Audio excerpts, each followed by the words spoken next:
whoever agrees that robbery is a crime, and this is a direct quote from the report. Whoever agrees that robbery is a crime and that we are not allowed to take forcible possession of our neighbour's property will acknowledge without any other proof that no nation has a right to expel another people from the country they inhabit in order to settle it herself. No nation. And this is a contemporaneous quote. A quote from the times that this was happening. They said, the Parliament said, we don't have a right to take someone else's land. We don't have a right to just walk in and forcibly remove them from the land and take it. We only have to look at what was happening in the Parliament at the time all this was happening. We're leading up into the period where William Wilberforce came forward and did his job and gave notice to the Parliament that the Parliament accepted, and then gave notice to the Crown and to the people and to the admirals who didn't listen. We don't have a right to take someone else's land. We don't have a right to take someone else's life and enslave that person. You know? Why is it that the British could acknowledge this, the Parliament could acknowledge this, and the Crown could acknowledge it, but the admirals couldn't? And therein lies the question that needs to be answered in respect of sovereignty in Australia. Why can't the Admiralty accept they don't have jurisdiction nor possession in Australia? Why can't they accept that? There's one other very important aspect of sovereignty that has to be dealt with by itself as a separate part of this video, and here it comes. Those of us that declare our sovereignty, and those of us that intend to declare our sovereignty, bear in mind one very, very important point.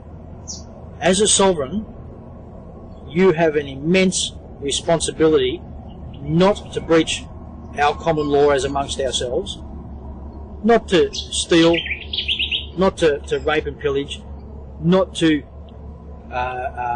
denigrate anyone else's rights or privileges. We have to understand that if we're going to take upon ourselves our sovereignty and be who we are, we have to remove ourselves from the system, but in doing so, we have to protect others from us.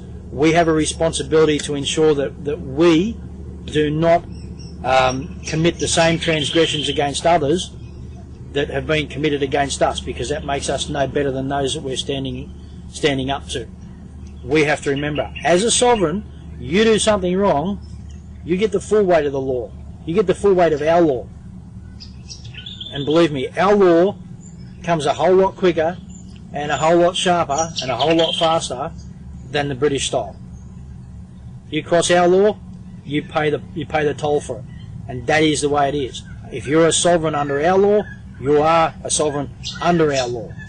And you'll be treated to the full extent of it.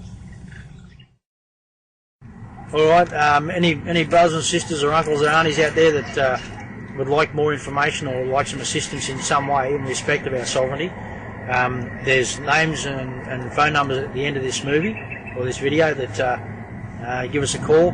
Those of us that have been involved in the making of this video will gladly assist in any way, shape or form that we can, bearing one thing in mind, and that is there are limitations in respect of our resources at this point. And just in closing, if we really want to know where we stand in respect of our politicians and whether or not our politicians have any respect for Australia under their own law, we've got to remember that the last Prime Minister we had, John Howard, publicly and clearly stated that his idol and mentor was Robert Menzies. I'll quote a comment made by Robert Menzies on a plane flight back from England during the Second World War. He made the following quote: "I get a sick feeling of repugnance grazing me as I near Australia." That was a comment made by the Prime Minister of Australia at the time, under British law, over British subjects only. That was his comment in respect of Australia when he came back from England. That was on the plane trip back. He stated how coming back to Australia made him sick in the stomach. It's no surprise then that he packed his marbles and went back to England. No surprise at all.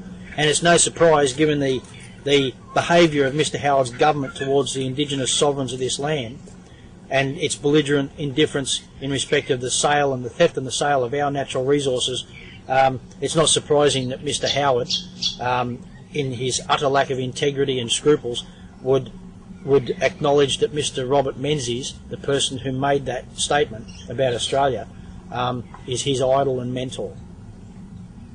I don't think much more needs to be said to that. I think it puts it all into perspective.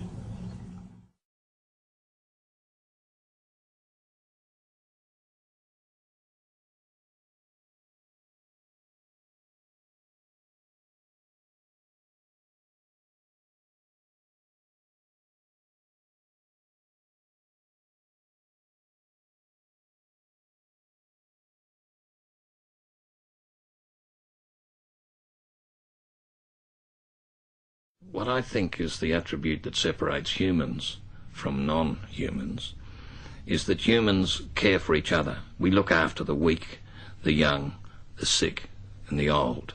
Insofar as somebody is human, one has concern for other human beings. That's just a basic attribute of human